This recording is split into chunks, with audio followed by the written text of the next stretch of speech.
Sim, agora estamos ao vivo, começando mais uma live.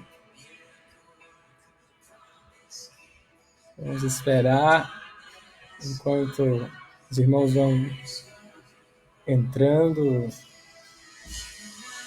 Estamos louvando ao Senhor.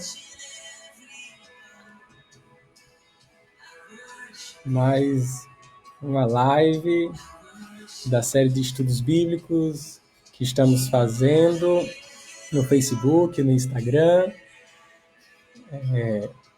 sobre o prólogo, o sumário que nós temos do apóstolo João, introduzindo o Evangelho de Jesus Cristo segundo João.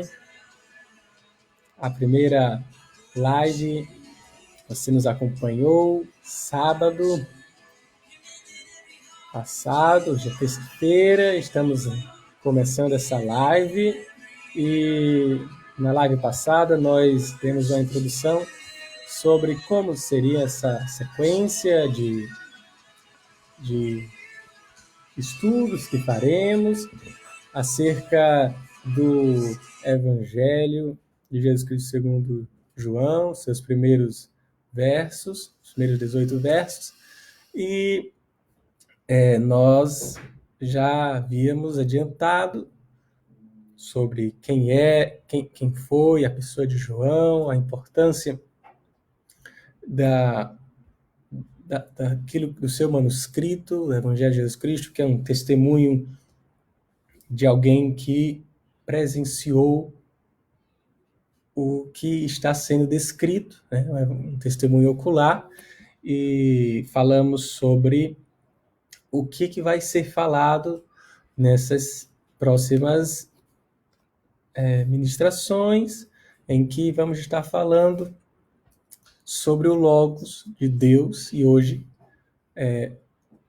foi adiantado a vocês que estaremos falando especificamente sobre o termo grego Logos, sobre este vocábulo que é um recurso utilizado, uma ferramenta, pelo apóstolo João, para anunciarmos acerca de nosso Senhor e Salvador Jesus Cristo. E João concentra todo o seu testemunho, conforme dizemos, na pessoa de Jesus. A cada verso vemos inequívocas referências à pessoa de Jesus. E é curioso ele começar o seu relato sem sequer citar o seu nome. Ele vai apenas fazendo referências ao nosso Senhor de outra maneira, falando do Logos, o verbo, a palavra.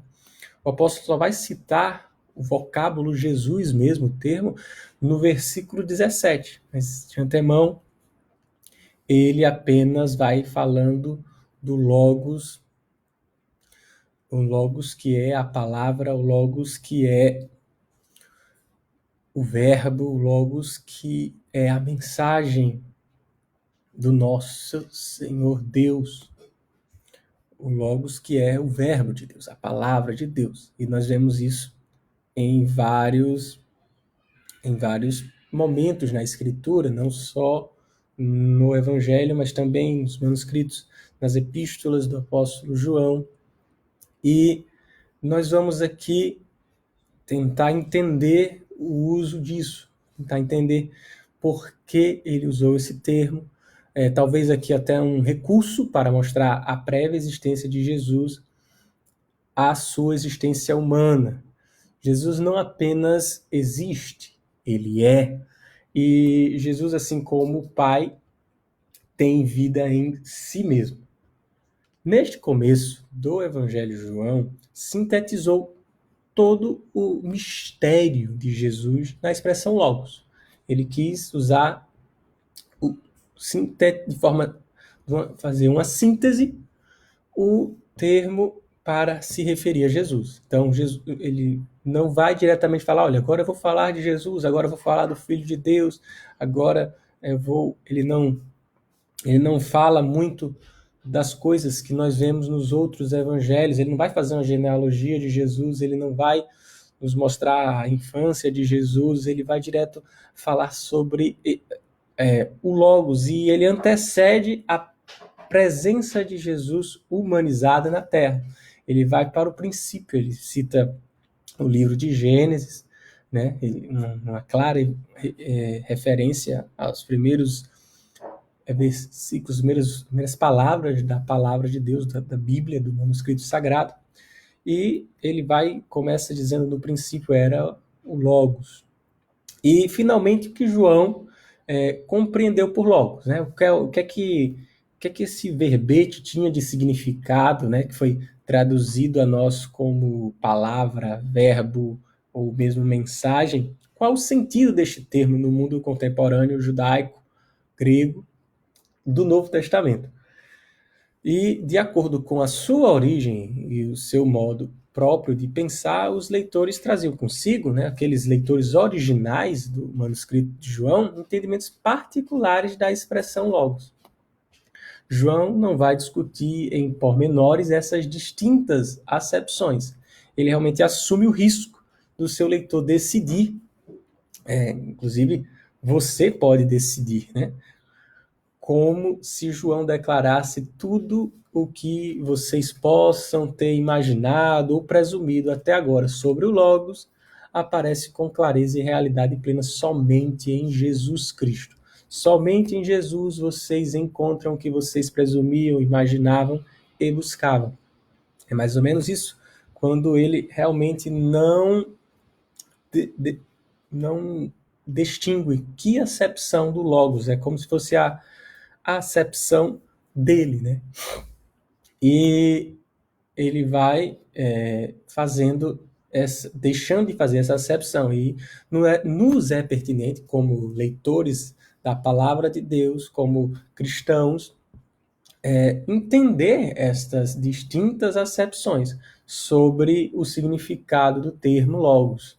Já abordamos que João era judeu, assim como Jesus, portanto, vejamos primeiro qual é a visão de um judeu comum sobre o logos, sobre a palavra. O que a primeira acepção que vamos analisar é sobre a de um judeu comum. E para um judeu, logos é literalmente a palavra. João era mestre e dirigente da igreja de Jesus, que, mesmo que em solo helenista, vivia à luz do Antigo Testamento, e ele, por todos os manuscritos judaicos, né, a palavra é o que nos é traduzido aqui como a palavra, o logos no grego, seria a palavra para o judeu.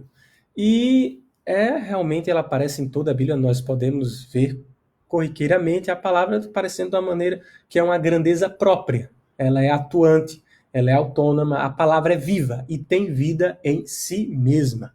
A palavra é quem revela o criar, o governar, o julgar, o dirigir, o presentear do Senhor. Então, diz o Senhor lá em Isaías 55:11, assim será a palavra que sair da minha boca.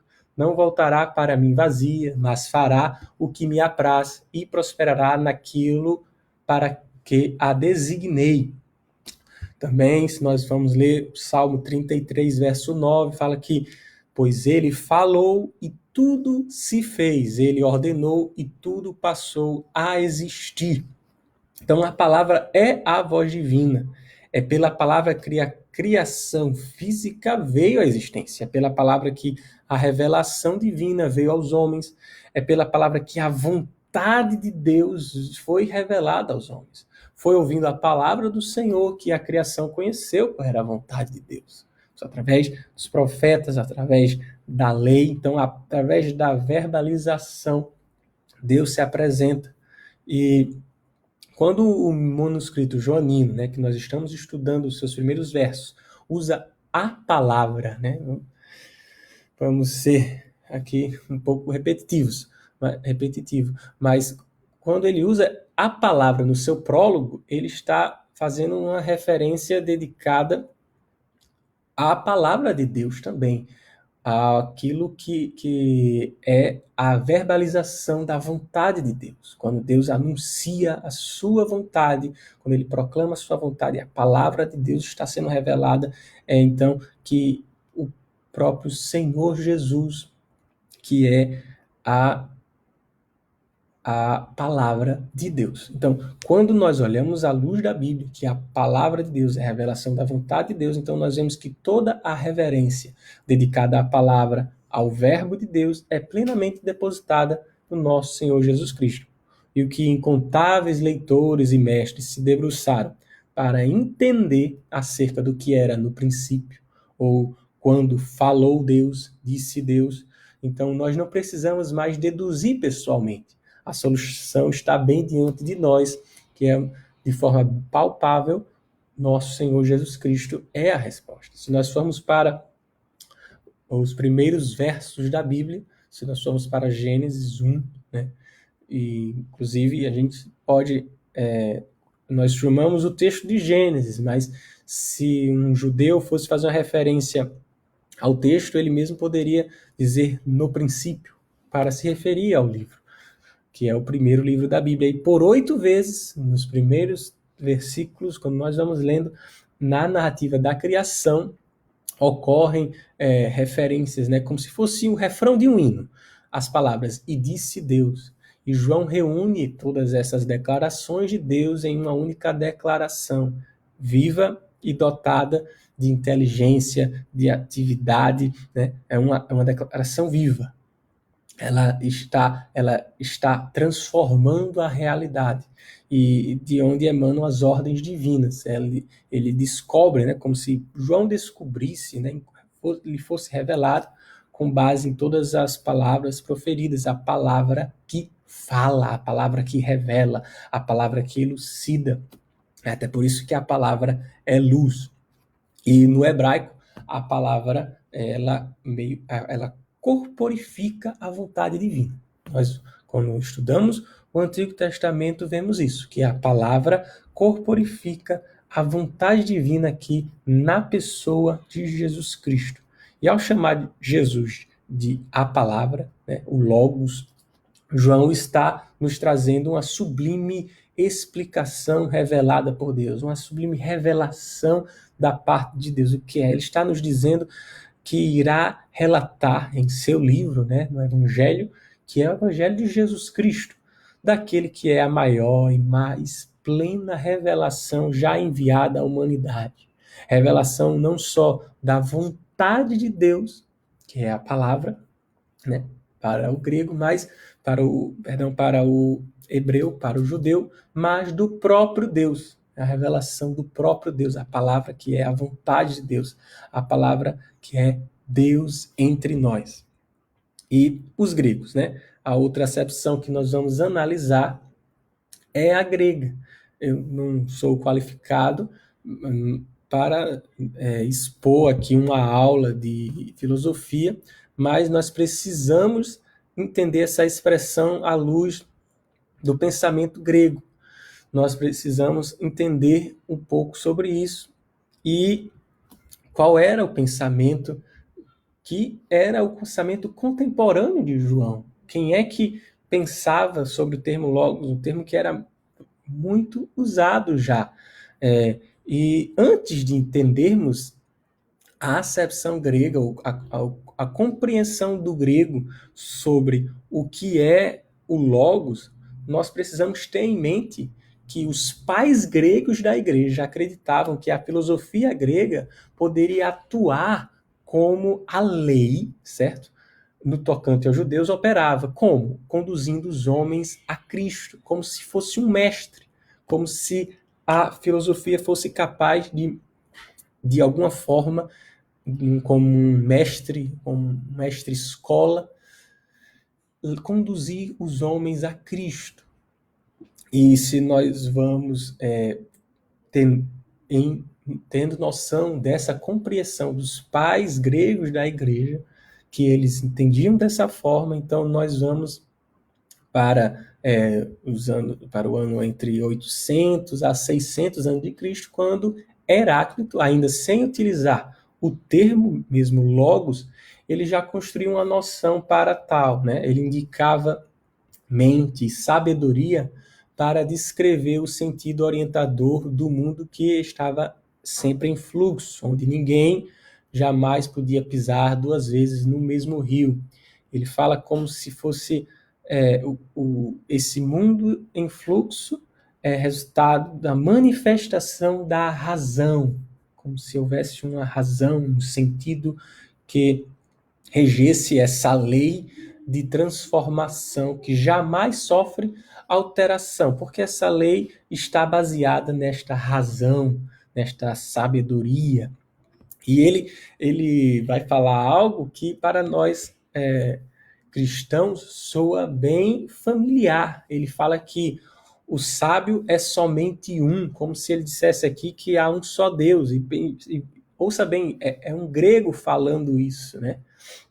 E o que é que Heráclito dizia ao dizer isso? Ele dizia que, querendo ou não querendo ser chamado por um nome específico, se você for ler os fragmentos, né, de texto, Heráclito diz algo como que o sábio é somente um, queira ou não queira ser chamado de Zeus, que era o que ele poderia ali colocar mais perto de uma entidade divina, de um ser supremo, Deus. Então, ele está dizendo aqui acerca da mesma construção da doutrina do Logos, que o termo ainda não está sendo utilizado aqui, ele está apenas falando sobre um termo que a gente fosse traduzir, ia traduzir como razão, como sabedoria, e ele é um termo que pode ser usado como sinônimo com a evolução do idioma para o termo logos. E o próprio Heráclito constrói aqui um pensamento que vai ser difundido. E anos depois, os estoicos, que eles são notavelmente os primeiros a utilizar o termo logos, e eles expandiram esse pensamento de Heráclito. Então, eles tomaram essa ideia, por isso que nós estávamos falando desse pensamento, que mesmo não usando o termo logos, ele já cria a doutrina do logos. Nós podemos dizer assim, uma linha de pensamento de uma sabedoria que rege o mundo como um pensamento mediante o qual todas as coisas são guiadas. Existe um pensamento que mantém as coisas vivas, que não só traz a manifestação, não só traz as coisas à vida, mas as mantém através de todas as coisas.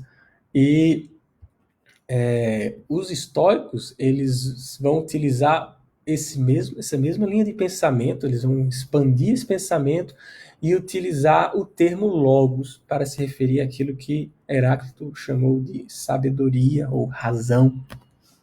Um termo nous, né, que não tem uma tradução bem clara, a gente não tem uma tradução bem direta para o português, mas a ideia de atividade intelectual, atividade do intelecto, é o que vai se referir Heráclito. E, enquanto isso, os estoicos vão trazer para acrescentar para esse pensamento algo como que dizendo que o mundo físico era formado por sementes do logos, ou sementes da razão. Aí você já vai ver que os termos começam a se confundir, como se que o logos pudesse realmente ser traduzido como razão. E para eles o logos seria a força material impessoal. Não está falando aqui de uma pessoa, mas é uma força material. E o Logos era a força criadora eterna, né? Eles usam o termo a alma do mundo, a energia que mantém o universo como é a energia que mantém o universo, assim como um tipo de panteísmo. Logo, naturalmente, pode ser reputado como divino, né? Era uma espécie de panteísmo. E, por fim, já temos Filo de Alexandria, que viveu até os anos 35 do primeiro século. Ele foi, então, contemporâneo de João, era o pensamento mais difundido, provavelmente, na época em que João nos escreveu esse texto. E em Alexandria havia um centro de erudição judaica, onde poderíamos ali encontrar cerca de, em dado momento, 1 milhão de judeus. Então era realmente um ambiente bem propício para um pensamento mesmo que com bases gregas, mas um pensamento que tinha gotículas do judaísmo, gotículas do judaico cristão. E a quem fale que Filo era um Moisés a falar em grego, talvez não, acho que mais para um Platão a falar em hebraico. Mas por que isso? Porque Filo ele vai trazer para o pensamento grego as concepções judaicas, ou vice-versa, né? Ele vai fazer a união entre o pensamento judaico e o pensamento grego. De alguma forma, ele é o primeiro, ou é considerado o primeiro a fazer isso de forma mais clara. De qualquer maneira, o que é que ele vai fazer, né? Ele vai misturando o neoplatonismo, ele é considerado um filósofo neoplatônico, né? Misturando aquilo que a gente falou agora há pouco, o estoicismo, com o neoplatonismo. Filo se referia ao logos como a essência imaterial da mente do Criador. Verdade que, na maior parte do tempo, ele vai se referir ao logos como algo imaterial. Em alguns momentos ele fala do logos como algo pessoal também. Ele seguia o conceito que o Criador não poderia se relacionar com a vil matéria, fazendo-se necessário um mediador de natureza divina e universal. Então, o Logos é o mediador entre a natureza divina e a natureza universal. O Logos, a razão, por assim dizer, estaria, então, fazendo este papel. E para quem está ouvindo isso, a gente pode pensar que o Logos é muito claro, muito próximo do Demiurgo de Platão. Então, o Logos de Filo aqui, né, construímos aqui desde Heráclito, passando pelo estoicismo, chegando agora a Filo de Alexandria, quando ele apresenta, em tempo contemporâneo a João, uma versão do Logos que é muito próxima daquilo que Platão fala do Demiurgo, que é o artesão do mundo, que do caos inicial formou o mundo físico e metafísico, os moldando à essência divina, trazendo daquilo que poderia ser um caos total, aí vai da interpretação também. Você pode achar que esse caos é a sociedade, o homem, ou mesmo o caos cósmico. E a partir daí, o Demiurgo, ele forma aquilo que é bom. Ele é a origem de tudo aquilo que é bom. Ele é a essência daquilo que é bom. Então, Platão, agora voltamos um pouco mais na linha cronológica, é um filósofo que aqueles que querem ser contra a existência de Deus, eles não gostam muito dele, porque para Platão, para um pensamento cristão, vendo o que Platão fala, é como se o Demiurgo fosse o próprio Deus, aquele que deu vida, que trouxe vida em meio ao caos. E ele falando do Demiurgo, ele fala que ele era bom, e naquilo que é bom nunca surge inveja de nada. Sendo desprovido de inveja, desejou que todos fossem, tanto quanto possível, semelhantes a ele. Agora nós já estamos chegando a formar um pensamento sobre o que é o Logos grego, que é o Logos para um judeu comum. E finalizando já o estudo de hoje, o que nós temos que ter em mente é que, diante destas concepções, desses pensamentos, ao redor de tudo isso, o apóstolo João, ele usa deste termo, deste vocábulo, desta palavra, para se referir ao nosso Senhor Jesus Cristo, para dizer que ele sim é o que mantém a terra, ele sim é o que trouxe vida à terra, ele é o Criador do universo, ele é eterno, ele existe antes mesmo da fundação do mundo. Se em todas as concepções gregas o Logos é aquilo que sempre existiu e que trouxe à tona a realidade, então ele vai e diz assim, olha, no princípio era o Logos. E é justamente sobre esta frase que nós vamos estudar um pouco no nosso próximo encontro, quinta-feira, às 20 horas. Nós vamos estudar um pouco mais sobre o início do hino, né? Se nós vamos falar agora, continuar falando sobre este prólogo, vamos chamá-lo assim de hino, que é como um hino. Nós vemos partes semelhantes dele, até há uma discussão, a gente pode trazer isso um pouco também, quinta-feira, sobre este hino que é o início do livro escrito por João, o Evangelho de Jesus Cristo, segundo João. E sim, este será o assunto da próxima aula, o próximo estudo, a mensagem. Qual é a mensagem que está sendo transmitida aqui?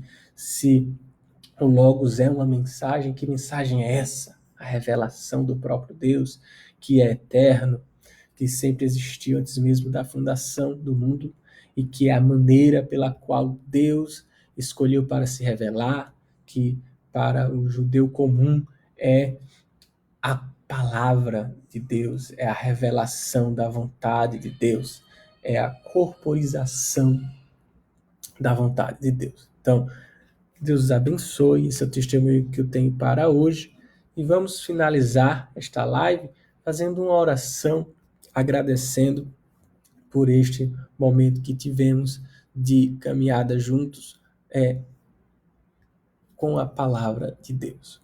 Pai, nós somos gratos a Ti por estar presente entre nós, que possamos, Senhor, aprender cada vez mais de Ti. Senhor, que possamos continuar estudando a Tua palavra e aprendendo o que Tu tens para nos revelar. Senhor, que nós possamos ver a Tua revelação plena, que nós possamos ver a Ti, que nós possamos, Senhor, poder ouvir a Tua voz e ouvir a Tua palavra quando estamos lendo os Teus manuscritos. Senhor, quando estamos lendo a Tua palavra sagrada. Senhor, ouve a nossa oração e habita em nosso meio, Senhor. Tabernaculua em nosso meio, Senhor. Que nós possamos estar atentos à Tua mensagem, à Tua palavra, à Tua revelação aos homens. Senhor, somos gratos a Ti por esta segunda aula que estamos ministrando. Somos gratos, Senhor, pelas outras que virão, que assim possamos aprender mais de Ti neste momento de tanta dificuldade, neste momento em que os Teus filhos não estão presentes nos templos, mas continuam sendo a igreja do Senhor. Que possamos, Senhor, juntos estarmos mais perto de Ti e conhecendo a Tua palavra. Que Deus os abençoe. Sou grato por ficar aqui conosco até agora. Dá o joinha, compartilha. Logo mais a gente vai estar colocando a live no YouTube também, para quem quiser ver a sequência. Quem perdeu a primeira live está também no YouTube, no nosso canal. E a partir da próxima aula, né, nós já estaremos com a Bíblia aberta aqui, vendo versículo por versículo. Achei que era necessário, que era importante essa aula introdutória, essa segunda aula introdutória, mas com um foco especial para a expressão, porque é uma expressão tão utilizada aqui pelo apóstolo e que acho que é bom que a gente tenha um certo domínio do que significava aquilo, tanto para o judeu como para o grego. Então foi uma aula um pouco mais voltada para a etimologia, mas sim, a partir da próxima aula nós vamos cair de dentro no texto e estudar as escrituras sagradas, a maravilhosa palavra de Deus, o manuscrito que nos revela a essência que nos revela a verdade e a mensagem de Deus. Que Deus os abençoe. Somos gratos por vocês estarem até aqui. Este é o testemunho que temos para hoje. Até a próxima quinta-feira, às 20 horas.